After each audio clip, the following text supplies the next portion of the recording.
Mana qarang, kecha boshqa firma bilan gaplashgandim. Menga narxini 1300, 1400 deyishyapti.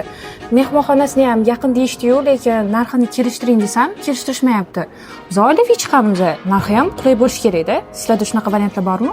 Ha, bizda bor. Atigi 400 metr, 500 metr bo'lgan mehmonxonalarimiz bor. Oilaviy boradigan bo'lsangiz, chegirma, bonuslar ham qilib beramiz. Ha, yo'q-ey. Mehmonxonalar qayerda joylashgan? Bitta ko'rsatib bera olasizmi? Keling, yuring, men sizga xaritadan ko'rsatib beraman. Birinchi mehmonxonamiz mana Radg'azda 400 metr. Ikkinchi mehmonxonamiz Sulaymaniy 500 metr. Juma masjidining yonida joylashgan. Avtobus bo'lmaydimi shunda? Yo'q, bo'lmaydi. Zo'ru. Piyoda boriladi faqat. Bu otangizdagi, mana shu topingizdagi. Voy, rahmat.